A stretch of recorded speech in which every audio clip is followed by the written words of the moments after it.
الحمد لله رب العالمين الصلاة والسلام على خاتم النبيين أما بعد فأعوذ بالله من الشيطان الرجيم بسم الله الرحمن الرحيم لقد كان لكم في رسول الله أسوة حسنة وقال الله تعالى لقد خلقنا الإنسان في أحسن تقويم ثم رددناه أسفل سافلين وقال الله تعالى قد أفلح من زكاها وقد خاب من دساها وقال عليه الصلاة والسلام ألا إن في الجسد مضغة إذا صلحت صلح الجسد كله وإذا فسدت فسد الجسد كله ألا وهي القلب صدق الله العلي العظيم وصدق رسول النبي الكريم. معزز خواتین و حضرات، اس وقت میرے لیے بڑی خوش قسمتی ہے کہ ایک دینی درسگاہ میں ایک بہت ہی اہم موضوع پر بات کرنے کی توفیق ہو رہی ہے.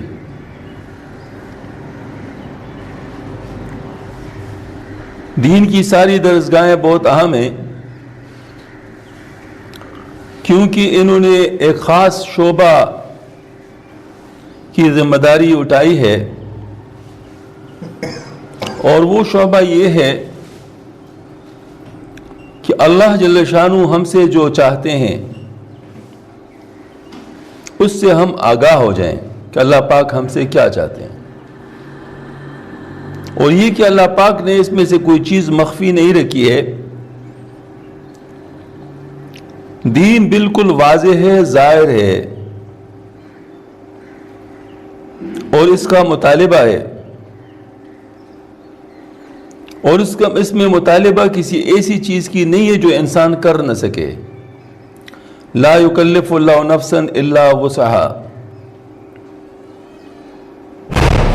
البتہ انسان اگر اپنے صلاحیتوں کو نہ پہچانے کہ میں کیا کر سکتا ہوں، اور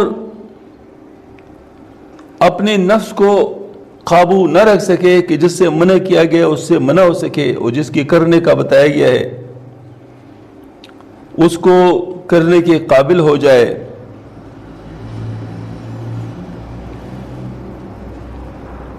تو ایسی صورت میں باوجود جاننے کے بھی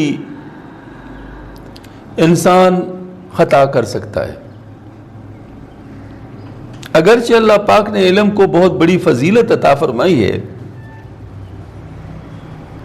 اور صاف فرما دیا قل هل يستوي الذين يعلمون والذين لا يعلمون، کہہ دو اگر کہ جو جاننے والے ہو جو جاننے والے کیا یہ برابر ہو سکتے ہیں؟ ظاہر ہے ہرگز نہیں. لیکن اس علم کا مقصد کیا ہے؟ اس کو بھی جاننا، اور پھر اس علم کا تقاضا کیا ہے اس کو پورا کرنا، یہ ذمہ داری ہے. صرف جاننا کافی نہیں ہوتا. بعض دفعہ انسان جانتا ہے لیکن مانتا نہیں ہے، نتیجتاً نقصان اٹھاتا ہے. مثلا ایک شخص ہے جس کو شوگر کی بیماری ہے، اور ڈاکٹروں نے اس کو بتایا ہوا ہے اور خود بھی کتابوں سے، انٹرنیٹ سے، مختلف طریقوں سے جانتا ہے کہ شوگر والا اگر پرہیز نہ کرے اور میٹھا کھائے تو اس کو کون کون سی بیماریاں لاحق ہو سکتی ہیں، اور کس طرح اس کی زندگی اس سے اجیرن ہو سکتی ہے. یہ سب کچھ وہ جانتا ہے، لیکن اپنی نفس کی خواہش کی وجہ سے جو میٹھا کھانے کی خواہش رکھتا ہے وہ اپنے اس علم کے مطابق عمل نہیں کر سکتا اور بد پرہیزی کا مرتکب ہو جاتا ہے. فرق صرف یہ ہے کہ جو میٹھے کی خواہش ہے وہ عاجلہ ہے، اور جو صحت ہے اس سے جو متاثر ہوتا ہے وہ بات کی بات ہے.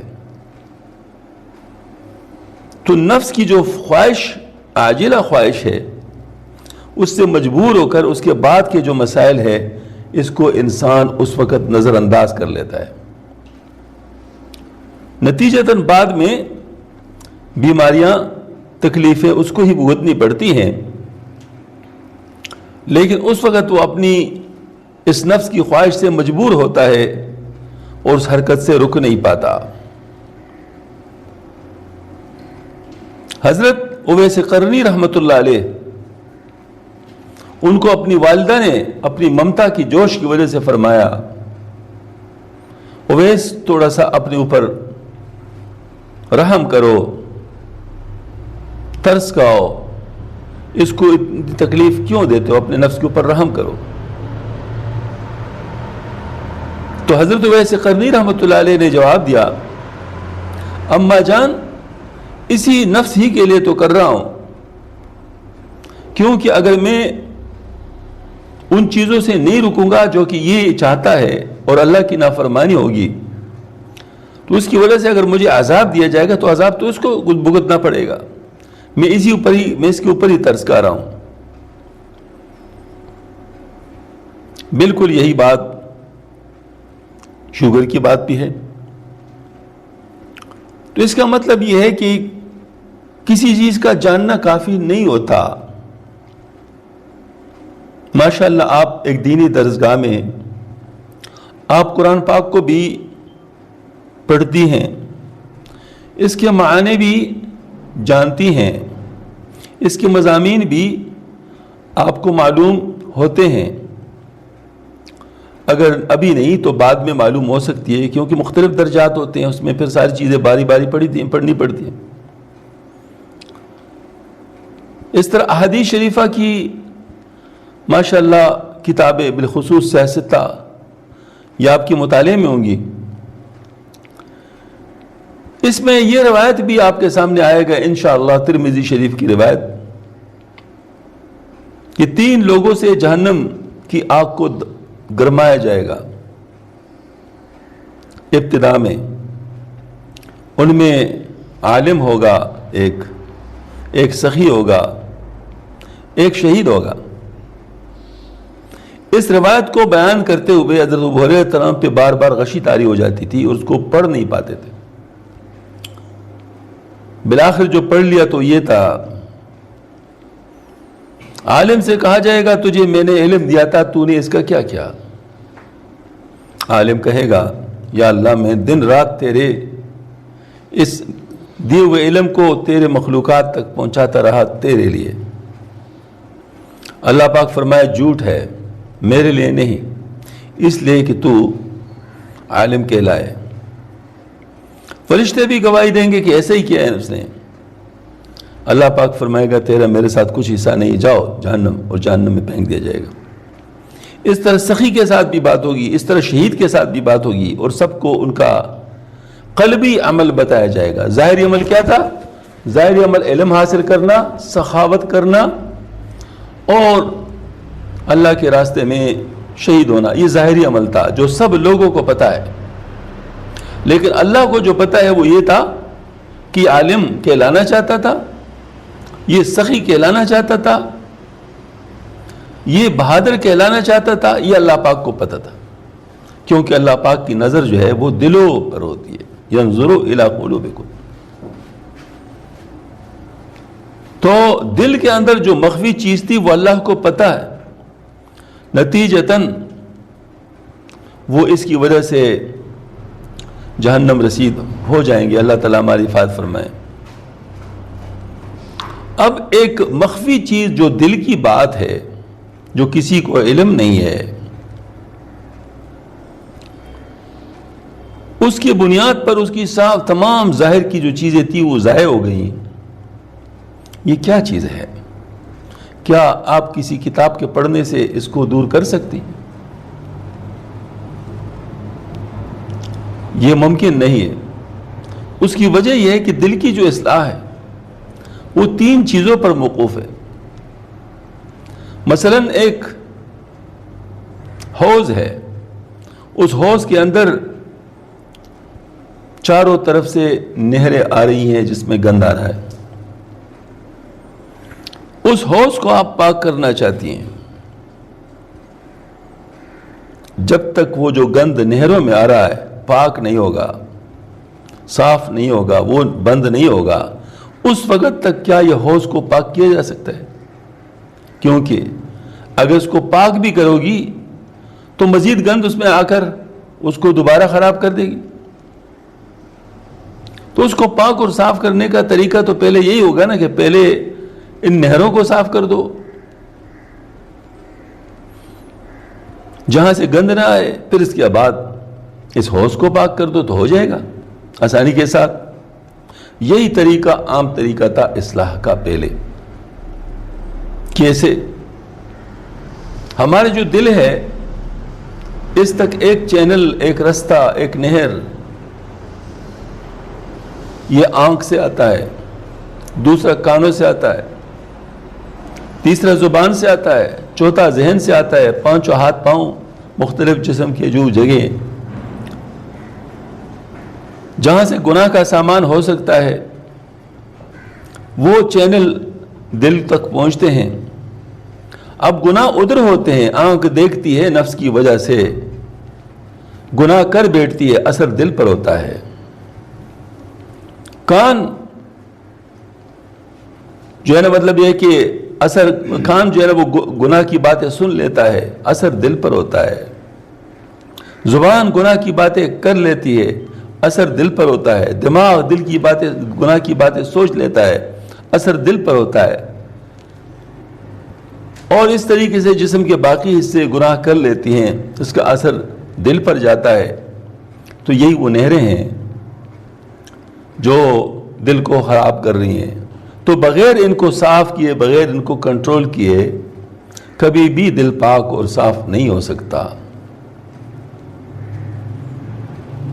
اب چونکہ یہ چیزیں نفس کی وجہ سے چل رہی ہیں، نفس کی خواہشات کے مطابق وہ اعمال کر رہی ہیں غلط، تو گویا کہ اصل علاج نفس کا ہو گیا کہ نفس کا علاج ہوگا تو پھر یہ چیزیں ٹھیک ہوں گی۔ تو اللہ پاک نے پوری ایک سورت اس کے لیے اتاری ہے، سورہ شمس، جس میں اللہ پاک نے 7 قسمیں کہا کر ارشاد فرمایا کہ میں نے نفس کے اندر 2 چیزیں داخل کی ہیں، الہام کی ہیں، ایک اس کے فجور اور ایک اس کا تقوی۔ یہ دونوں چیزیں نفس کے اندر موجود ہیں حکمتاً۔ تو جس طریقے سے یہ موجود ہیں تو ان کو ختم تو نہیں کیا جا سکتا، لیکن ہمیں سوچنا چاہیے کہ کرتا کیا ہے۔ اب جو فجور ہیں اس کے تقاضے ہوتے ہیں، جیسے میں نے عرض کیا، آنکھ کے غلط دیکھنے کا تقاضا، کان کے غلط سننے کا تقاضا، زبان کی غلط بولنے کا تقاضا، دماغ کی غلط سوچنے کا تقاضا، اور جسم کے باقی حصوں کے غلط اعمال کے تقاضے، یہ سارے تقاضے موجود ہیں۔ لیکن اللہ پاک نے ہمیں قوت ارادی عطا فرمائی ہے، اور اسی قوت ارادی کے مطابق اللہ پاک نے ہمیں مکلف کیا ہے کہ جو میں کہوں وہ کرنا، اور جس سے میں روکوں اس سے رک جانا۔ اوامر و نواہی، اسی کو شریعت کہتے ہیں۔ شریعت کا علم ہم تک پہنچا ہے قرآن و سنت کے ذریعے سے، اور اس سے پھر ماشاءاللہ فقہاء کرام نے استنباط کیے ہیں فقہی مسائل، اور وہ ہم تک پہنچے ہیں علماء کرام کے ذریعے سے۔ لیکن اس پر جو عمل ہے، یعنی اوامر و نواہی پر، یہ ظاہر تب ہوگا جب ہمارا نفس یعنی قابو ہو چکا ہوگا، کیونکہ نفس کی خواہش اگر روزہ نہ رکھنے کی ہے، اور شریعت کا حکم روزہ رکھنے کی ہے، تو اگر نفس میرا قابو نہیں ہوگا تو کچھ کہا کر روزہ کو کھول لے گا اور گناہ کا ارتکاب کر لے گا۔ یہ چیز باقی چیزوں کا بھی ہے۔ تو اب اس نفس کو قابو کرنا ضروری ہے، تو اللہ پاک نے اس بات کا بھی اعلان فرمایا، قد افلح من زکاہا، یقیناً کامیاب ہو گیا وہ شخص جس نے اپنے نفس کو رذائل سے پاک کر دیا، یعنی رذائل جو ہو سکتے تھے اس سے بچا دیا۔ وقد خاب من دساہا، یقیناً تباہ و برباد ہو گیا وہ شخص جس نے اپنے نفس کو اسی حال پر چھوڑ دیا۔ کیسا حال؟ اللہ پاک نے نفس کے بارے میں 3 حالتیں بیان فرمائی ہے، نفس امارہ، نفس لوامہ اور نفس مطمئنہ۔ نفس امارہ برائی کا امر کرتا ہے، اور نفس لوامہ یہ پشیمان ہونے والا نفس ہے گناہ کے بعد، اور نفس مطمئنہ یہ شریعت پر مطمئن نفس ہے۔ ابتدا میں جو نفس ہوتا ہے، بغیر کسی محنت کے جو نفس حاصل ہوتا ہے، ہمارے ساتھ ہی جو نفس پیدا ہوتا ہے وہ نفس امارہ ہوتا ہے، اس کے لیے کسی محنت کی ضرورت نہیں ہے۔ مثلا پانی کی خاصیت ہے اوپر سے نیچے جانا، اس کے لیے کسی اور چیز کی ضرورت نہیں ہے، اس کو نہ پمپ کی ضرورت ہے نہ بالٹی کی ضرورت ہے، اس کے لیے بس صرف راستے کی ضرورت ہے، راستہ ملے گا تو پانی نیچے جائے گا۔ تو بالکل یہی بات ہے کہ انسان کے اندر جو برائی کے تقاضے ہیں، اس کے لیے ظاہر کسی محنت کی ضرورت نہیں ہے، وہ خود بخود موجود ہے نفس امارہ کے، اور اگر کنٹرول نہیں کیا گیا، راستے نہیں روکے گئے تو یہ جائے گا، اپنا کام کرے گا، جو تقاضا ہوگا اس کو پورا کرے گا۔ لیکن اس کا راستہ روکنے کے لیے بڑی محنت ہے۔ یہ ٹینکس جو واٹر ٹینکس ہیں جب لیک ہو جائیں، کتنی محنت اس پر کرنی پڑتی ہے کہ لیک نہ ہو۔ تو اسی طریقے سے کسی کی آنکھیں اگر لیک ہو رہی ہوں، کسی کے کان اگر لیک ہو رہے ہوں، کسی کا دماغ، کسی کا، تو یہ سارے کے ساری چیزیں ان کو روکنے کے لیے بڑی محنت کی ضرورت ہے۔ تو وہی محنت کیا ہے؟ وہ تربیت ہے۔ تو اس وجہ سے جو نفس کی جو تربیت ہو جاتی ہے، یہ قابو ہو جاتا ہے، تو آپ صلی اللہ علیہ وسلم نے اس کو عقل مند فرمایا۔ آپ صلی اللہ علیہ وسلم نے فرمایا عقل مند ہے وہ شخص جس نے اپنے نفس کو قابو کیا اور آخرت کے لیے کام کیا، اور بے وقوف ہے وہ شخص جس نے اپنے نفس کو کرنے دیا جو کرنا چاہتا ہے، اور پھر بغیر توبہ کے اللہ تعالیٰ سے مغفرت کی امید کرتا رہے۔ تو اس سے پتہ چلا کہ عقل مندی کا تقاضا یہ ہے کہ ہم اپنے نفس کو قابو کر لیں۔ تو بنیادی بات نفس کو قابو کرنا ہے۔ اب میں آپ لوگوں کو کچھ اہم باتیں عرض کرنا چاہوں گا، اس کو اپنے ساتھ اچھی طرح پلے باندھ لیں کیونکہ آپ کے کام آئے گی انشاءاللہ۔ جتنے بھی نفس کے اوپر محنت کرنے والے طریقے ہیں، اپنی اصلاح کرنے کے جو طریقے ہیں، یہ سارے طریقے صحیح ہیں، اس میں سے کوئی طریقہ غلط نہیں۔ جس طریقے سے علاج کے جتنے طریقے صحت کے، وہ سب صحیح ہے۔ ہاں مناسبت کی بات ہوتی ہے، کسی کو ایلوپیتھی اچھی لگتی ہے، کسی کو ہومیوپیتھی اچھی لگتی ہے، کسی کو یونانی علاج، کسی کو کوپنکچر، لیکن اصل بنیاد صحت ہے۔ صحت ایک ہوتی ہے، بیماریاں کئی ہوتی ہیں۔ بیماری کے مطابق علاج ہوتے ہیں، لہذا کسی کی اگر ایک بیماری ہے تو بس اسے ایک بیماری کا علاج کر لو تو صحت مند کہلائے گا، اور اگر 10 بیماری ہے تو 10 بیماریوں کا علاج کر کے صحت مند کہلائے گا، 100 بیماری ہو تو 100 بیماریوں کا علاج کر کے صحت مند کے، تو صحت ایک ہی ہوتی ہے، صحت میں کوئی فرق نہیں ہوتا۔ اس لیے انسان کی جو مطلوبہ حالت ہے وہ تو ایک ہے، وہ آدم علیہ السلام کے وقت میں بھی وہی تھی اور اب بھی موجود ہے، اس میں کوئی فرق نہیں آیا۔ لیکن جیسے وقت کے ساتھ ساتھ بیماریاں تبدیل ہوتی ہیں، اس طرح اس کے علاج بھی تبدیل ہوتے ہیں، تو اس وجہ سے علاج میں تغیرات آتے رہتے ہیں۔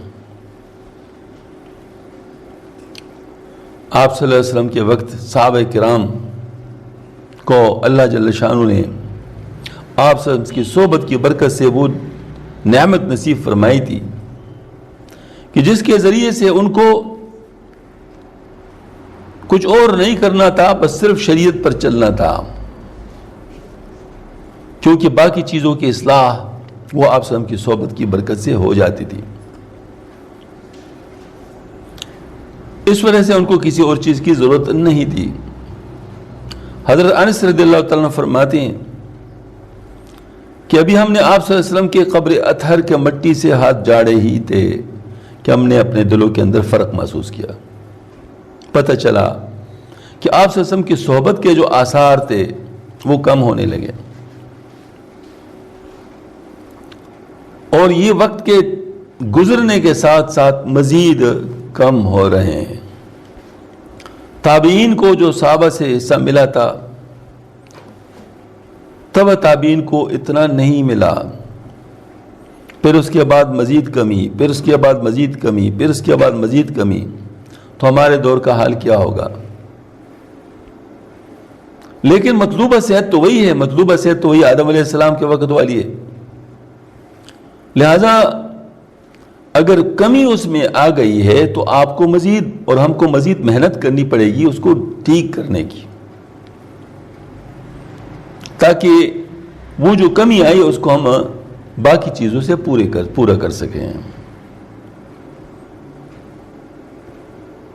تو جب یہ والی بات سمجھ میں آ گئی تو چونکہ وقت کے ساتھ ساتھ کمی بڑھ رہی ہے تو لہٰذا علاج کی چیزیں زیادہ ہو رہی ہوں گی. پہلے وقتوں میں کم ضرورت تھی، اب زیادہ ضرورت ہے، اور ہم دیکھ رہے ہیں کہ برائی کے آثار روز بروز بڑھ رہے ہیں. لہذا ان سے بچنے کے راستے بھی روز بروز بڑھنے چاہیے. اگر جتنے بڑھ رہے ہیں اتنے ہی ہم علاج کے طریقے بڑھائیں تو پھر تو اپنی حال پر رہے گا. علاج کے طریقے اگر زیادہ ہو جائیں اور بیماریاں بڑھنے کی رفتار کم ہو جائے گی تو صحت مزید بہتر ہوتی جائے گی. لیکن اگر خرابی کے جو حالات ہیں وہ جس تیزی کے ساتھ بڑھ رہے ہیں اور جو علاج کے ذرائع ہیں وہ بھی اتنی ہی رفتار سے بڑھ رہے ہیں تو پھر کیا ہوگا؟ پھر برابر رہے گا. لیکن ہم دیکھ رہے ہیں کہ برابر نہیں ہے معاملہ، مزید خرابی آ رہی ہے، مزید خرابی آ رہی ہے. اس وجہ سے کوشش اس کی کرنی پڑے گی کہ علاج کے ذرائع کو بڑھا دیا جائے. اب علاج کے ذریعے کیا ہوتے ہیں؟ ہم دیکھتے ہیں کہ گاؤں کے اندر ایک معمولی ڈسپنسری بھی کام کر لیتی ہے، کیونکہ گاؤں کے لوگ تھوڑے ہوتے ہیں لہذا ان کے علاج کے لیے وہ کافی ہوتا ہے. لیکن شہر میں کئی اسپتال ہوتے ہیں اور اسپتال بھی بڑے بڑے ہوتے ہیں، پھر بھی ان کی ضرورت پوری نہیں ہوتی. تو اس طریقے سے جتنے خرابی کے چیزیں بڑھ رہی ہیں اتنے ہی اچھائی پیدا کرنے کے ذرائع بڑھنے چاہیے. اب میں عرض کرتا ہوں، مدرسہ جگہ ہے تعلیم حاصل کرنے کا، ان کی ابتدائی توجہ تعلیم حاصل کرنے پر ہے. لہٰذا وہاں پر تو آپ کو کتابیں ملیں گی، وہاں پر تو آپ کو استاذ ملیں گے، وہاں تو آپ کو علم کے ضرورت کی چیزیں ملیں گی. لہٰذا آپ کا علم بہتر طریقے سے حاصل ہو رہا ہوگا. لیکن جو خانقاہیں ہیں وہاں تربیت کا سامان ہوتا ہے، جیسے اسپتال ہوتے ہیں وہاں بیماریوں کو یعنی بیماریوں کو دور کرنے کا سامان ہوتا ہے، آکسیجن ٹینٹ ہوتا ہے، اس طریقے سے ڈسپنسری ہوتی ہیں، ڈاکٹرز ہوتے ہیں، وہ سارا کچھ اس میں ہوتا ہے جو صحت کے لیے ضروری ہے. تو اب جب یہ والی بات ہے تو اگر خانقاہیں کم ہو جائیں تو ایسی صورت میں اور بیماریاں بڑھتی رہے تو حالت کیا ہوگی؟ تو ظاہر حالت خراب ہو رہی ہوگی. تو اب ہم دیکھتے ہیں کہ حالات روز سے بروز خراب سے خراب تر ہوتے جا رہے ہیں. تو اس صورت میں ہنگامی بنیادوں پر کچھ نہ کچھ کرنے کی ضرورت ہے. یہی وہ بات تھی حضرت شیخ مولانا زکریا صاحب رحمۃ اللہ علیہ کی کہ وہ مختلف مدارس میں تڑپ کے جا رہے تھے اور ان کے محتممین سے بات کر رہے تھے کہ خدا کے لیے کچھ کر لو، مدرسے کے اندر کچھ تربیت کا سامان بھی پیدا کر لو، اور یہاں کے بچوں کو طلبہ طالبات کو ابتدا میں ہی اس کام سے متعارف کر لو، کیونکہ اگر اس وقت یہ متعارف نہیں ہوئے تو بعد میں جب یہ عالم کا ٹپا اس پر لگ جائے گا یا عالمہ کا، پھر اصلاح بہت زیادہ مشکل ہو جائے گی۔ آج کل کے حالات کچھ ایسے ہی ہیں۔ میں تھوڑا سی بات بتاتا ہوں، ناراض نہ ہو جانا، مجھے کچھ بعض باتیں مجبوراً کرنی پڑتی ہیں۔ انسان کا نفس جب فعال ہوتا ہے وہ عالم بھی ہو تو اس علم کو اپنے نفس کی خدمت کے لیے پھر استعمال کرتا ہے۔ کوئی اور چیز بھی اس کے ساتھ پاؤ وہ بھی اپنے نفس کے لیے استعمال کرتا ہے، علم بھی اس کے پاس ہے تو وہ بھی نفس کے لیے استعمال ہو جاتا ہے۔ اب مثلا بعض وجوہ کی بنیاد پر دارالعلوم کراچی نے ڈیجیٹل تصویر کے جواز کا فتویٰ دے دیا، جیسے پاسپورٹ کے اوپر تصویر کا فتویٰ پہلے سے دیا گیا ہے، اس طرح دے دیا گیا۔ لیکن اس کا مطلب یہ تو نہیں تھا، میں نے خود پوچھا دارالعلوم کراچی کے ان حضرات سے، مفتیان کرام سے، کہ آپ کیا کر رہے ہیں، اس سے تو ایک فتنے کا دروازہ کھل جائے گا۔ انہوں نے کہا اس کے غلط کے استعمال کا تو ہم نے دروازہ نہیں کھولا، ہم نے تو اس کی اجازت نہیں دی۔ لیکن اب اس وقت انٹرنیٹ پر، موبائل پر دیکھو کتنے مفتیان کرام ہیں جو محض اپنے نفس کی خواہش کے لیے ویڈیوز بنا رہے ہیں۔ فیس بک پر ایک طوفان برپا ہے، جہاں جاتے ہیں میں فلاں جگہ پہنچ گیا، میں نے یہ کر دیا، میں نے یہ کر دیا، مجھے بتاؤ اس کا علم کے ساتھ کیا تعلق ہے، ضرورت کے ساتھ کیا تعلق ہے، اس کے جواز کا کیا تعلق ہے؟ لیکن کسی کو سمجھ میں آتی باتیں نہیں، روز بروز حالات بگڑ رہے ہیں، جس کی بنیاد پر مولانا تقی عثمانی صاحب دامت برکاتہم کو فتویٰ دینا پڑا کہ جس کو اسمارٹ فون گناہ میں مبتلا کر رہا ہو اس کے لیے اسمارٹ فون کا استعمال حرام ہے۔ تو بات تو صحیح ہے، لیکن اب یہ فتویٰ لوگوں تک نہیں پہنچے گا۔ اس کی وجہ کہ وہ پہلا نفس چاہتا تھا تو جتنی اجازت انہوں نے دی اس سے بہت زیادہ لوگوں نے استعمال کرنا شروع کر لیا، اور اب جب رکاوٹ والی بات آ گئی اس کی طرف کان نہیں دھریں گے۔ تو یہ ہمارے نفس کے کمالات ہیں، نفس تو ہمارا ایسے ہی کرتا ہے۔ اللہ تعالیٰ نے اسی سورہ شمس میں ایک زبردست مثال دی ہے نفس کی خرابی کی، کہ نفس کے کیا کیا نقصانات ہو سکتے ہیں اگر یہ خراب ہو۔ كذبت ثمود بطغواها إذ انبعث أشقاها فقال لهم رسول الله ناقة الله وسقياها فكذبوه فعقروها فدمدم عليهم ربهم بذنبهم فسواها ولا يخاف عقباها۔ کچھ بدماش قوم سمود کے اٹھے اور اس اونٹنی کو مارنا چاہا جو کہ اللہ پاک نے معجزانہ طور پر پیدا فرمائی، تو صالح علیہ السلام نے ان کو روکا کہ ایسا نہ کرو، یہ تو اللہ کی اونٹنی ہے اور اس کی باری بھی ہے۔ لیکن وہ اپنے نفس کی خواہش سے، جو مطلب یہ ہے کہ وہ چورتے اور پیغمبر کی بات نہیں مانی، اس کو جھٹلایا اور اس اونٹنی کو مار دیا، اور قوم نے ان کا ساتھ دیا۔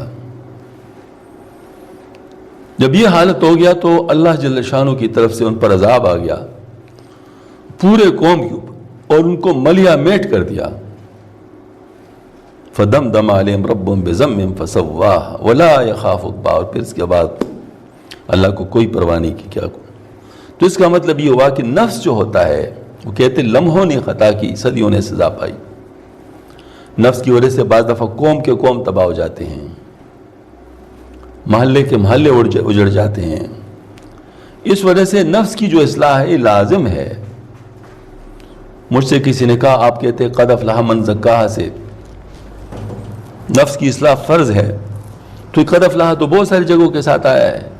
میں نے کہا میں نے اس وجہ سے تو نہیں کہا، میں نے تو قد خاب من دساہا کی وجہ سے کہا ہے کہ اللہ پاک فرماتے ہیں کہ جس نے ایسا نہیں کیا، یعنی اس کو ویسے چھوڑ دیا، وہ یقیناً تباہ و برباد ہو گیا۔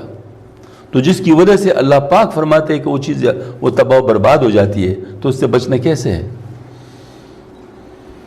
تو اس وجہ سے میں عرض کروں گا کہ اپنے نفس کے علاج، اپنے نفس کا علاج تو ضروری ہے، اپنے نفس کا علاج ضروری ہے۔ ہاں البتہ اس کو علاج کے لیے تیار کیسے کیا جائے، یہ ایک سوال ہے ضرور، اور عملی سوال ہے۔ تو یہ سوال کا جواب حضرت بہاؤالدین نقشبندی رحمۃ اللہ علیہ نے دیا ہے، اللہ تعالیٰ حضرت کے درجات بلند فرمائے۔ حضرت نے جب یہ سوچا کہ لوگ سلوک کی طرف آسانی کے ساتھ نہیں آتے کیونکہ نفس مجاہدے سے ٹھیک ہوتا ہے اور مجاہدہ نفس کے خلاف ہوتا ہے، تو کیا اپنے خلاف کسی چیز کو آنے دیتا ہے کوئی؟ ظاہر انکار کرتا ہے۔ نفس کی مثال بچے کی ہے، بچے سے بھی زیادہ نہ سمجھیں، جیسے میں نے شوگر کی مثال دیا۔ اس وجہ سے اس کو پکڑ کے لانا پڑتا ہے ڈاکٹر کے پاس، یہ خود سے نہیں آتا۔ تو پکڑ کے لانے والی باتیں کیا ہے؟ وہ اصل میں کوئی ایسا جذبہ ہو جس کی وجہ سے مجبور ہو کر نفس کو اصلاح کے لیے پیش کیا جائے، اس کے لیے اس کی ضرورت ہوتی ہے۔ تو یہ جو جذبہ ہے اس کو پیدا کرنا یہ ایک عملی چیز ہے، اس کو حضرت خواجہ بہاؤالدین نقشبندی رحمۃ اللہ علیہ نے دریافت کر لیا۔ یہ میں اپنی طرف سے نہیں کہہ رہا، یہ مجدد ثانی رحمۃ اللہ علیہ کی تحقیقات بتا رہا ہوں۔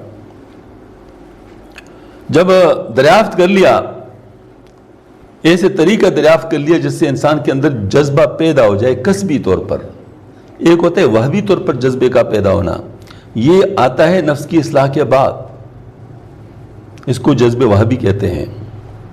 اور ایک جذب پیدا ہو جانا نفس کی اصلاح سے پہلے، نفس کی اصلاح کے لیے، یہ اس کو باقاعدہ طریقوں سے مطلب جو ہے نا پیدا کیا جاتا ہے، یعنی اس کے لیے کچھ اسباب ہوتے ہیں، ان اسباب کو اختیار کرنا ہوتا ہے۔ وہ اسباب کیا ہے؟ جذب کا تعلق، جذبے کا تعلق دل کے ساتھ ہے، لہذا دل کے اوپر کچھ کرنا پڑے گا۔ تو آپ صلی اللہ علیہ وسلم کی ایک حدیث شریف سامنے آتی ہے جس میں آپ صلی اللہ علیہ وسلم نے ارشاد فرمایا، ہر چیز کے لیے صفائی کا کوئی آلہ ہوتا ہے، اور دلوں کو صاف کرنے کا آلہ ذکر اللہ ہے، اللہ، اور یہ جو ہے نا مطلب وہ سقالۃ القلوب ہے۔ تو اب جب یہ والی بات ہے کہ یہ سقالہ اگر ہم لوگ استعمال کر لیں اور دل کی میلان کو اللہ کی طرف اتنا کر دے، اس کی تفصیل حضرت مجدد صاحب رحمۃ اللہ علیہ نے ارشاد فرمائی ہے۔ فرمایا ہمارا جو دل تھا، ہمارا جو روح تھا، ہمارا جو روح تھا یہ اللہ پاک کا عاشق تھا۔ اسی وجہ سے جو یوم الست میں اللہ پاک نے فرمایا الست بربکم الاعلی، تو روح ارواح نے کہا قالوا بلا، کیوں نہیں، سب نے کہا کیوں نہیں۔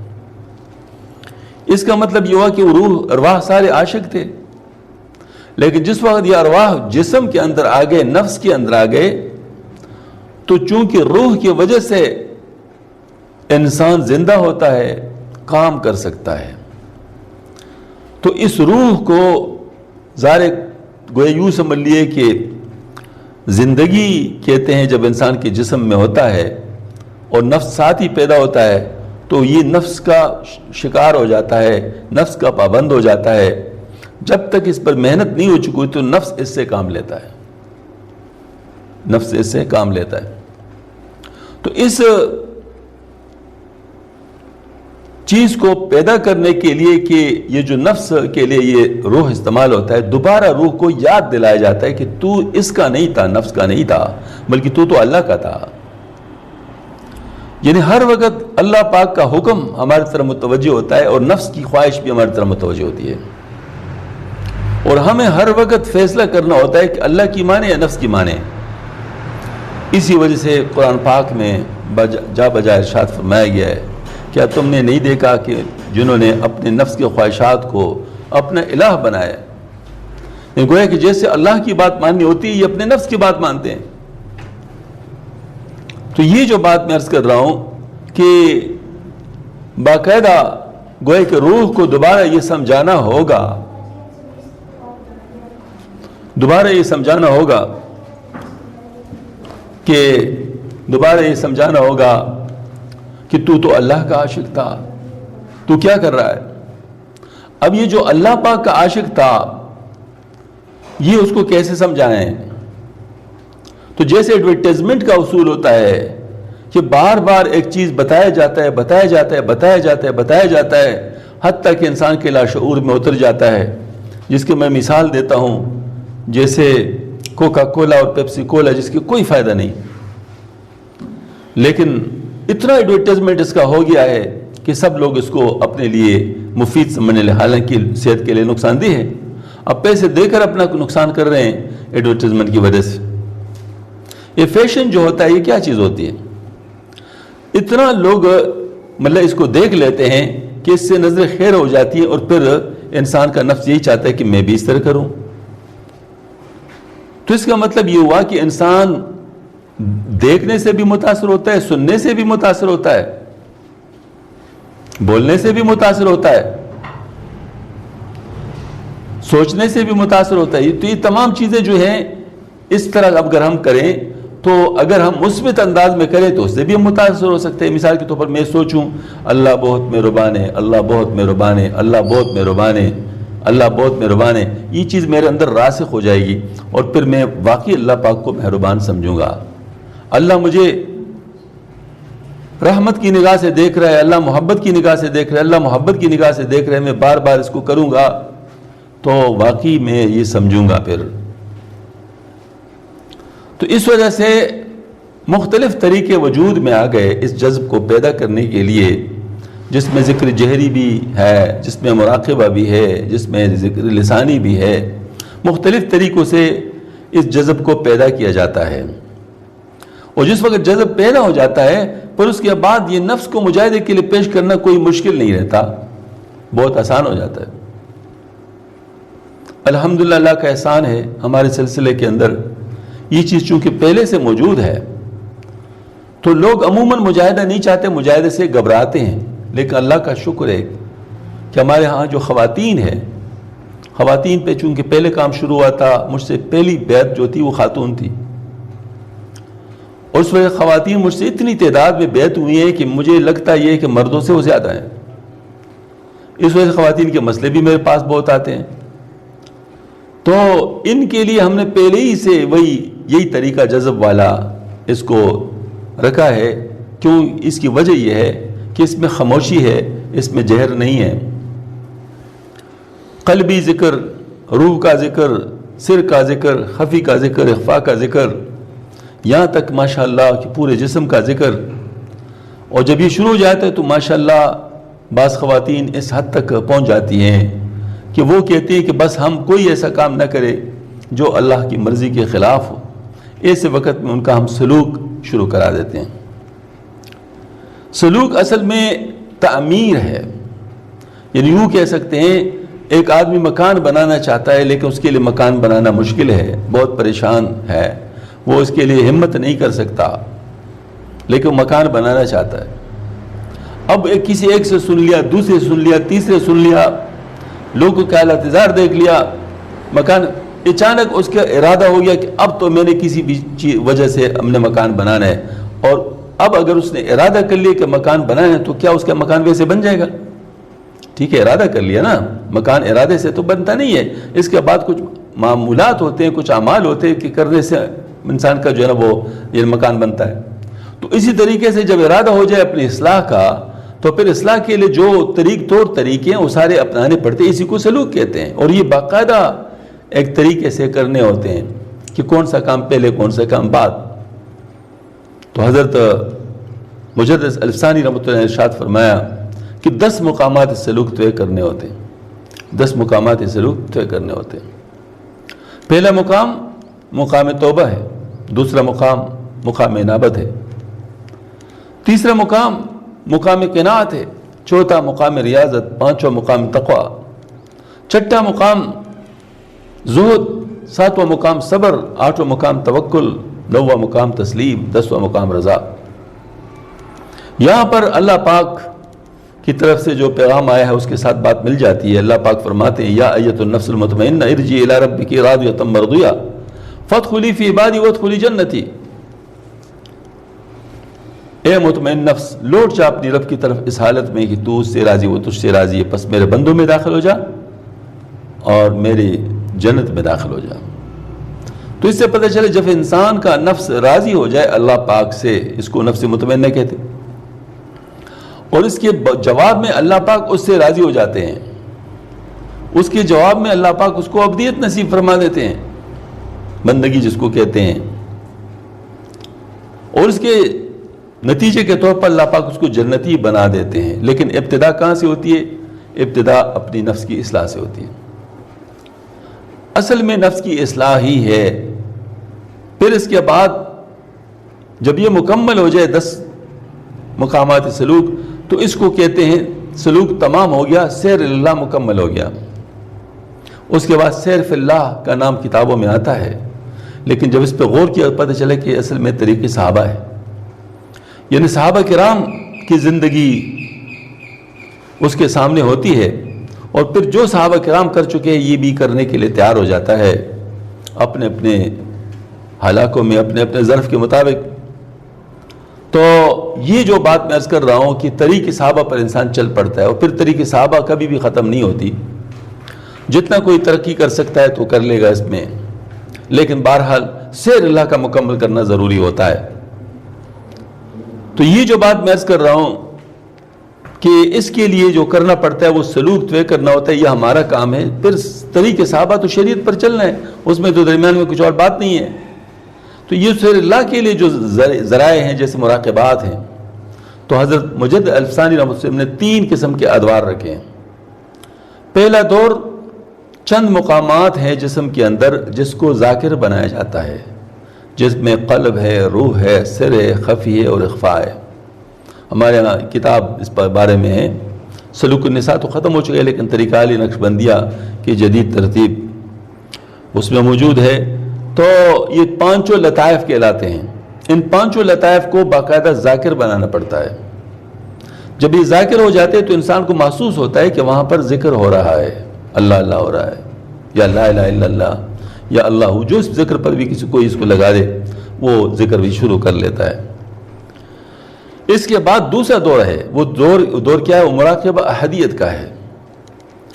اس میں پھر کیا ہوتا ہے؟ اس میں پھر یہ ہوتا ہے کہ جو قدرتی طریقہ ہے فیض کے آنے کا، وہ اس کے لیے اس کو حامل بنایا جاتا ہے، یعنی راستہ صاف کیا جاتا ہے۔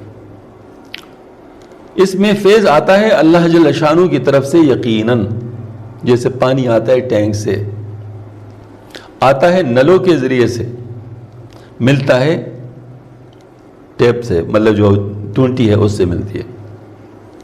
اب اگر پانی میں دیکھ رہا ہوں کہ ٹینک سے آ رہا ہے، نلوں کے ذریعے سے، ٹیپ کے ذریعے سے مجھے مل رہا ہے، تو کیا میں بار بار کہوں گا ٹینک سے پانی آ رہا ہے نل کے ذریعے سے، اور وہ اس کی ٹونٹی سے مجھے مل رہا ہے، ٹینک سے پانی آ رہا ہے نل کے ذریعے سے اور ٹونٹی کے ذریعے سے؟ کوئی اس طرح تو کہے گا نا، لیکن اس کو سمجھ رہا ہوگا۔ بس اس چیز کے سمجھنے کو ہی انسان سمجھ لیتا ہے، یہ مراقبہ احدیت ہے۔ تو اس میں یہ کرتے ہیں کہ فیض آتا ہے اللہ جل شانہ کی طرف سے آپ صلی اللہ علیہ وسلم کے قلب اطہر کے ذریعے سے، اور آپ صلی اللہ علیہ وسلم کے قلب اطہر سے فیض آتا ہے شیخ کے قلب میں، اور شیخ کے قلب سے میرے پاس آ رہا ہے، میرے دل میں آ رہا ہے۔ یہ تو ایک ہو گیا۔ پھر دوسرا ہوگا کہ شیخ کے قلب سے میرے روح پر آ رہا ہے، میرے لطیفہ روح پہ آ رہا ہے۔ پھر میں کہتا ہوں کہ شیخ کے قلب سے میرے لطیفہ سر پہ آ رہا ہے، پھر لطیفہ خفی پر آ رہا ہے، پھر لطیفہ اخفا پہ آ رہا ہے۔ اس کو کہتے ہیں مراقبہ احدیت۔ یہ مراقبہ احدیت اصل میں فیض کا اجرا ہے، وہ پہلے ذکر کا اجرا ہے، یہ فیض کا اجرا ہے۔ فیض ہر خیر کو کہتے ہیں، یعنی جو بھی خیر کسی کو کسی بھی چیز میں مطلوب ہے اس کو فیض کہتے ہیں۔ جیسے ہم جن سے لوگوں کو فائدہ پہنچتا ہے تو ہم اس کو کہتے ہیں یہ فیض رساں ہے۔ تو اسی طریقے سے فیض جو ہے نا یہی چیز ہے۔ یہ 2 درجے ہو گئے، 2 دور ہو گئے۔ تیسرا دور بہت اہم دور ہے، اس کو مشارب کا دور کہتے ہیں۔ مشارب کا دور میں یہ ہوتا ہے کہ قلب جو ہے اس کی ایک خاص مطلب جو ہے نا وہ میدان ہے جس میں یہ کام کرتا ہے، اور وہ کیا ہے؟ وہ فعال لما یرید، یعنی اللہ جل شانہ سب کچھ کرتا ہے، اس کے اوپر اس کی نظر ہے۔ لہٰذا یہ چیز اس کو یاد کرائی جاتی ہے کہ فعال لما یرید کا جو فیض ہے، اسی طریقے سے مراقبہ احدیت کے ذریعے سے اللہ تعالیٰ کی طرف سے آپ صلی اللہ علیہ وسلم کے قلب پر، اور آپ صلی اللہ علیہ وسلم کے قلب سے شیخ کے قلب میں، اور شیخ کے قلب سے میرے قلب میں آ رہا ہے۔ فعال لما یرید، جس کا یہ لطیفہ جاری ہو جائے اور ماشاءاللہ چل پڑے تو واقعی اس کو پھر ایسا محسوس ہوتا ہے کہ ہر کام تو اللہ کرتا ہے، لہٰذا ہر کام میں اللہ کی طرف متوجہ ہوتا ہے،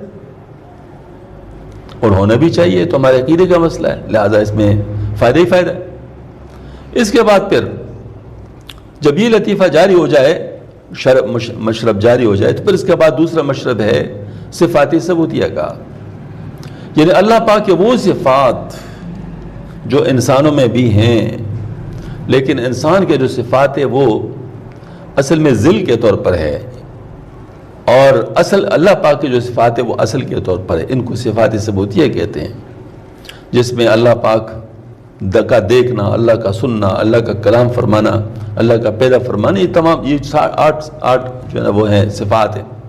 ان صفات کا جو مطلب ادراک ہے کہ اللہ پاک کی طرف سے ہے کاملاً، تو یہ جو ہے یہ کیا تھے، اس سے یہ لطیفہ جو روح ہے اس کے اوپر آ رہا ہے، اس کا یعنی باقاعدہ پریکٹس کیا جاتا ہے۔ اس کے بعد پھر شیونات کا تعلق یہ ہوتا ہے اللہ کی ذات کے ساتھ ہوتا ہے، گویا کہ یہ صفات بنے ہوئے شیونات سے ہیں، تو ایک درجہ ذرا انسان اوپر چلا جاتا ہے، اور پھر اللہ پاک کی شیونات کے ذریعے سے اس فیض کے آنے کو مستحضر کیا جاتا ہے۔ پھر اس کے بعد وہ صفات کہ جس میں اللہ جل شانہ لوگوں کی طرح نہیں ہے، جس کو صفات سلبیہ کہتے ہیں، مثلا اللہ پاک کھاتے نہیں ہے، اللہ پاک پیتے نہیں ہے، لم یلد ولم یولد، ہاں جی، اللہ پاک کی کوئی اولاد نہیں ہے، اللہ پاک کی کوئی بیوی نہیں، یہ سب صفات جو ہیں یہ کیا ہے، یہ اللہ پاک کے نہیں ہے جو انسانوں کے۔ وہاں پہلے وہ صفات ثبوتیہ تھے، اب یہ صفات سلبیہ ہے، ان کا اجرا کیا جاتا ہے۔ اور پھر اس کے بعد شان جامع، یعنی تمام چیزوں کو جو اللہ کے کرنے کے ہیں اور اللہ کے نہیں کرنے کے ہیں، وہ اس کا، اور شیونات کے، ان سب کا جو ہے نا وہ اجرا وہ لطیفہ اخفا پر کیا جاتا ہے، ہر ایک کا اپنا اپنا مشرب ہوتا ہے۔ بہرحال پھر اس کے بعد جب یہ پانچوں چل پڑیں تو اس کے بعد پھر ماشاءاللہ پوری حیت وحدانی جس کو ہم کہتے ہیں، پورا جسم، اس کے اوپر بعض چیزوں کا اجرا کیا جاتا ہے، جس میں حقیقت کعبہ ہے، حقیقت صلاۃ ہے، حقیقت قرآن ہے، ان کا جو ہے نا اجرا پورے جسم کے اوپر کیا جاتا ہے، اسی طریقے سے جس طریقے سے مشارب ہوئے۔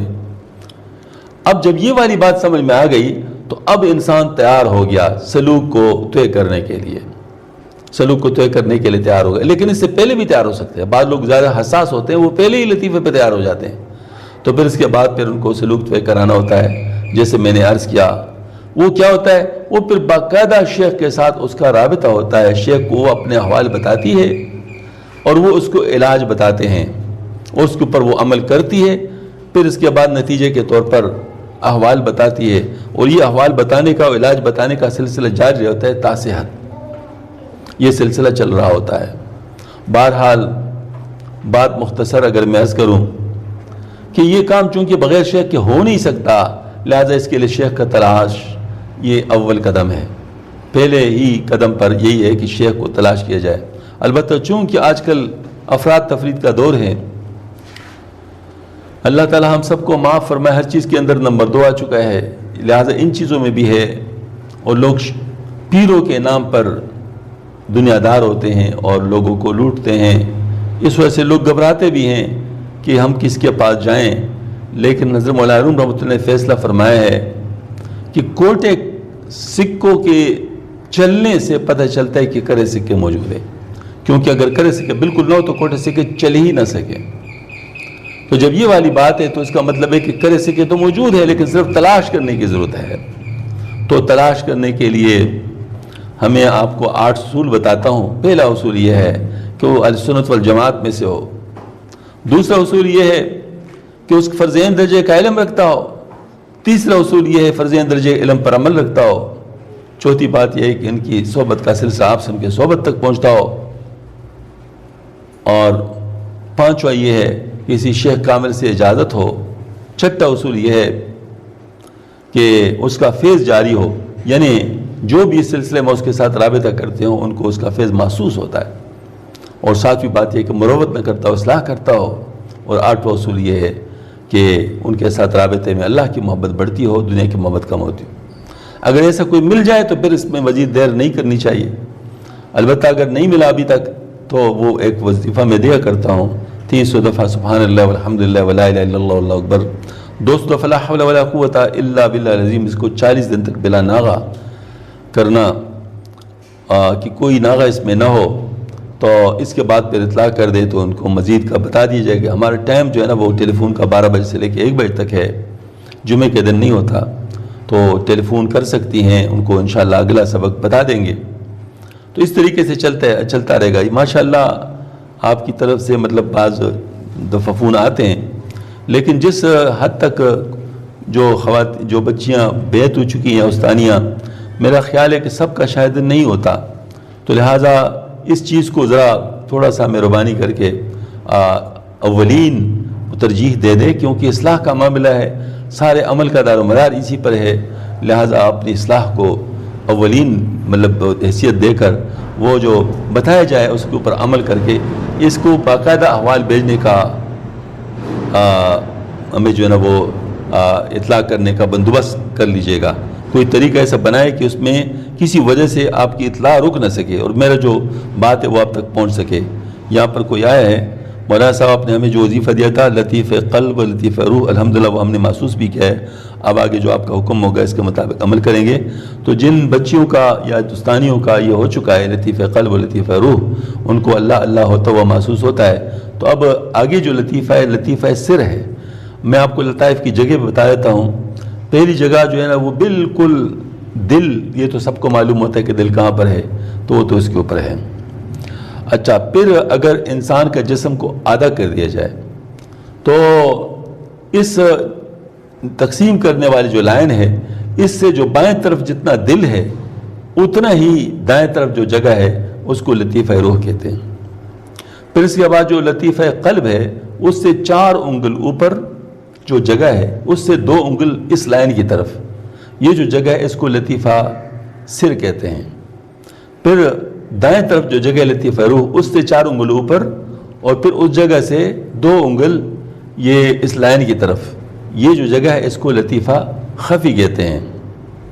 پھر یہ گویا کہ 3 نقطے ہو گئے، ایک نقطہ لطیفہ سر کا ہے، ایک لطیفہ خفی کا ہے، اور ایک لطیفہ ایک جو ہے نا ایک جگہ یہ گلے کا جڑ جو ہے، گلے جہاں سے دڑ سے مطلب گلا شروع ہوتا ہے، یہ جڑ، یہ 3 نقطوں کے درمیانی جو جگہ ہے اس کو لطیفہ اخفا کہتے ہیں، یہ لطیفہ اخفا ہے۔ تو بس آپ کو اگر لطیفوں کی جگہ معلوم ہو گئی ہیں تو پھر جو لطیفہ سر ہے اس کے اوپر بھی آپ ایسا محسوس کر 10 منٹ دل کا، 10 منٹ روح کا، اور 15 منٹ لطیفہ سر کا۔ لیکن اس دفعہ آپ اتنا زیادہ وقت نہ لگائیں، آپ جو ہے نا ماشاءاللہ اپنے عمل شروع کر لیں اور ترتیب کچھ بنا لیجئے۔ یہ میں بہت ضرور عرض کرتا ہوں کہ آپ کوئی ترتیب ہمیں مطلب جو ہے نا وہ پہنچانے کا، آج کل تو واٹس ایپ کا زمانہ ہے، تو جس کے پاس بھی واٹس ایپ ہے تو وہ مجھے اس کے ذریعے سے بتا دیا کرے تاکہ میں آپ کو فوری طور پر اس کے بارے میں کچھ کہہ سکوں۔ اور ایک بات میں ایک اور عرض کرنا چاہتا ہوں کہ جیسے ابھی آپ نے لکھا ہے کہ ہم نے محسوس کیا ہے، تو یہ جو لکھتی ہے بعض یا لوگ مجھے اطلاع کرتی ہے ٹیلی فون وغیرہ پر کہ وہ وظیفہ پورا ہو گیا، یہ مکمل حال نہیں ہے۔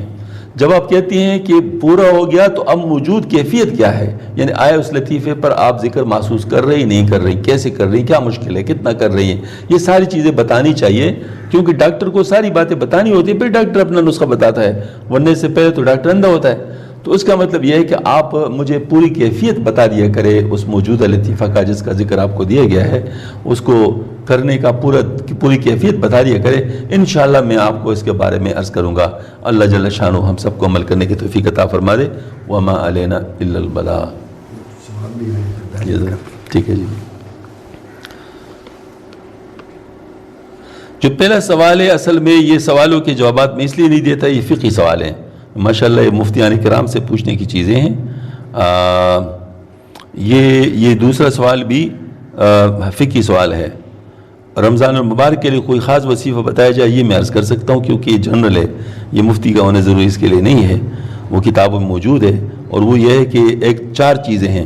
ایک تو یہ کہ استغفار کی کثرت، لا الہ الا اللہ کی کثرت، اور اللہ تعالیٰ سے جنت کو مانگنا، اور اللہ تعالیٰ سے دوزخ سے پناہ مانگنا، یہ 4 چیزوں کی کثرت ہے۔ باقی یہ ہے کہ اس میں جو اعمال بتائے گئے ہیں، مثال کے طور پر تراویح ہے تو تراویح میں ناغہ نہیں کرنا، اس کو پورا مطلب جو ہے نا پڑھنا، اگر کوئی حافظہ ہو تو ماشاءاللہ اس میں قرآن پاک کی تلاوت کر لیا کرے، اس کو وقت دے دیا کرے، اور سحری کے وقت اور افطاری کے وقت دعاؤں کا اہتمام یہ بہت، کیونکہ سحری کے وقت تو خصوصی طور پر اللہ پاک کی طرف سے پیغام آتا ہے کہ وہی کوئی مجھ سے مدد مانگنے والے، کوئی پریشان، تاکہ تو تہجد بھی پڑھنا آسان ہو جاتا ہے اور وہ دعائیں مانگنا بھی آسان ہو جاتا ہے۔ لیکن افطاری کے وقت لوگ اکثر افطاری میں وہ مصروف ہوتی ہیں، تو وہ اس کی وجہ سے جو ہے نا وہ دعائوں سے رہ جاتی ہے، حالانکہ یہ بہت ہی قبولیت کا وقت ہوتا ہے، لاکھوں لوگوں کو معاف کیا جاتا ہے، تو اس میں وہ کرنا۔ اور سب سے بڑا جو ذکر ہے مرد اللہ تعالیٰ کے مطابق کہ انسان گناہ سے رک جائے، یہ اصل مطلب جو ہے نا وہ ہے۔ تو اب جو رمضان شریف میں روزے کی حالت میں جو گناہ ہوتے ہیں، مثلا غیبت کرنا ہے یا جھوٹ بولنا ہے یا بد نظری ہے، ان چیزوں سے خاص طور پر بچا جائے، اور اگر کوئی کسی سے الجھنا بھی چاہے تو ان کو بتائے کہ میں تو روزے سے ہوں۔ یہ